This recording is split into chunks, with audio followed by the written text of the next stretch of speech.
Hey there, everybody. It's good to see you again, or I guess be seen by you. I hope that you're all having a good week, that you're all healthy and happy. And for those of you that are going out, I hope that you're being smart and I guess following the rules and enjoying some fresh air and some exercise. I went out, I guess on Saturday, and it was really, really nice. And I don't know if I told you, but I made a swimming pool. Swimming pool on my balcony, and it is the best thing I've ever done in my entire life. I have attached a PowerPoint with some photos for our lesson today, and I've included a picture of my swimming pool. It's bigger than it looks. You can fit 2 people in there all day on Saturday. I was listening to music, eating fouette, and just taking in some sun in the swimming pool. It's amazing.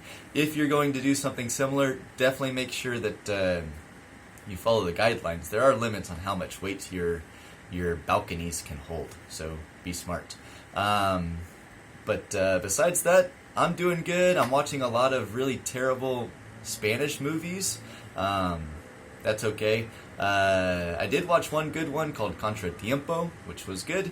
And I've started watching Vis a Vis, which I guess is an old series now, but just to practice my Spanish. Anyway, enough about me. So today I want to talk about something that we may have talked about before, but it's social media. This is obviously a hot topic nowadays, and maybe even more so with the virus.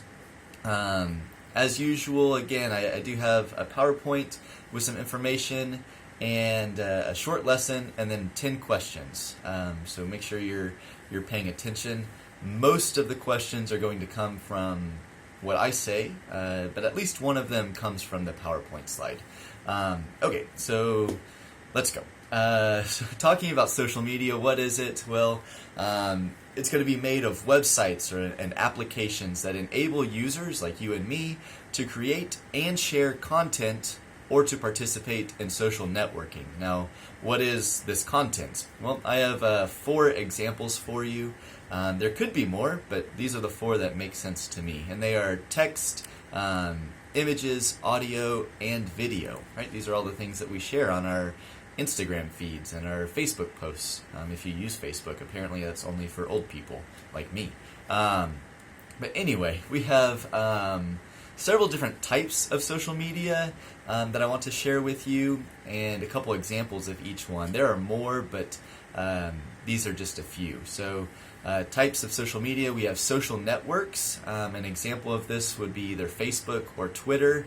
We have media sharing networks that are, for example, Instagram and Snapchat. Some of you may like discussion forums like Reddit or Quora. And then we have consumer review networks, which I think are pretty helpful. Some examples of these consumer review networks are Yelp and TripAdvisor. Then we have blogging and publishing networks like WordPress and Tumblr. And my last one that I have is social shopping networks like Etsy. I guess maybe we could include Wallapop on that, but the example I found online is Etsy. Now, with all these different ways to get online, to get on social media, you would assume there are many of us that do this, and you're right. And so the number that I've found is 3.8 billion social media users on our planet, right? That's 3.8 billion with a B of people who are using social media. And not only are there many people that use social media, but we use it a lot. And so on average, per person, we use social media 144 minutes per day. And if you're good at math, then that's going to be 2 hours and 24 minutes every single day. Again, this is a little different than the amount of time we spend on the internet. This is specifically the amount of time that we spend on social media. And when we talk about this or think about this, we probably want to consider if this is good or if it's bad. What are the benefits? What are the consequences? Well, I have a list of those things for you. And so some of the benefits are that social media facilitates our social interaction. It makes it easier. For example, when there are physical barriers to communicating, social media can kind of act as a bridge in that situation. For example, I live here in Spain, but many of my friends and family live in the United States. Well, we can use social media to have conversations. Right now, we're still kind of in, I guess, quarantine, and so our conversations and communication is limited. But thankfully, social media allows us to interact with people from all over, whether it's in our city or in a different country. Also, I think many people would agree that it allows us to express our creativity and maybe become even more creative with new ways to communicate. Then I think all of you probably agree with this one too, is it's a source of entertainment, which is why many of you are probably watching TikTok videos until 4 o'clock in the morning, is that it entertains you. I don't do that, but apparently for lots of people it's super entertaining. And then you have kind of an educational aspect to it as well, with collaborative learning, where we can share knowledge from one person to another person, from one country to another country. I think all these things are great. However, there are going to be some consequences. For example, exposure to inappropriate content, especially when you're talking about children. There may be things that you don't want a child to see at a certain age or to experience. Also, images or video content that is uploaded that might be either hurtful or embarrassing can cause kind of lots of problems. And I think we see that now. And the other part of that is that what we post online is usually permanent. It's going to be really hard to get rid of that stuff. Once it's online, it's usually there forever. And kind of related to that is that it gives a lot of our personal information out to strangers. So people we don't know have access to this. And I know many of you probably don't have Facebook, but there are lots of like little surveys right now going around of list all the cars that you've had, all the cities that you've lived in. That's kind of a fun game, I guess, but those are also all the security questions that they ask you to get into your banking accounts. So giving all this information away to other people probably isn't a great idea. And then we also have like cyberbullying, which you're probably familiar with that term. It's bullying that happens on the internet, and that's obviously something that's not very good. But kind of getting back to the purpose of what the internet and social media is for is it's one of the ways that we communicate. And in general, there are three different types of communication. And so I have them listed here as verbal. This is going to be how we speak, right? So verbal is speaking, and in general, this is something that's very efficient. We also have written, which this is good because it helps us keep records of things. And then we have nonverbal. And this is actually a really interesting topic to me. This is also the majority of the way that we communicate is through nonverbal communication. This can be through our body language, whether we sit up straight or we're kind of like hunched down if we cross our arms. It can be our facial expressions. And this is kind of cool too, because sometimes our body language is intentional, but sometimes it's also unintentional. So sometimes you have to be careful with what your face does when you react to things, because it does communicate a certain emotion. And obviously there are advantages and disadvantages to the form of communication that we're choosing, verbal, written, nonverbal. And when you look at comparing like a face-to-face conversation with social media, well, social media obviously lacks in some aspects. There are some parts of communication that are more difficult when done through social media. And this is, I guess, kind of a personal opinion, but communication is necessary to build relationships. And relationships are really important to communicate information, too. And so this is probably something you've noticed. The stronger relationship that you have with your teacher, the more you probably enjoy that class, or maybe even the better grades that you get on your exams. And if we're good at communication, then we can usually be good at forming relationships. And part of this is due to when we have face-to-face conversations, there's a strong interpretation of emotion. You can tell by looking at me if I'm happy, if I'm sad, or somewhere in between. On social media, it's usually a little more difficult, or a lot more difficult in some cases, to get this interpretation of emotion. For example, one emotion that's really difficult to express through social media or even through like email is sarcasm, right? So if you can hear in my voice if I'm being sarcastic, whereas if I type it, that's going to be very difficult to understand. And also one thing when comparing face-to-face communication with social media conversations is that in face-to-face situations, there are usually like strict rules that kind of govern how we interact with each other. For example, like in English, usually one person talks and the other person listens. Now this might be different in Spain. For example, here, people just talk whenever you want, because that's just how the Spanish people do. And that's cool, that's great. But some of these rules are different on social media. Some of them might be kind of negative things, some of them might be more positive. For example, typing on WhatsApp or even in Messenger or Instagram gives us time to think and to respond in a way that we want to communicate.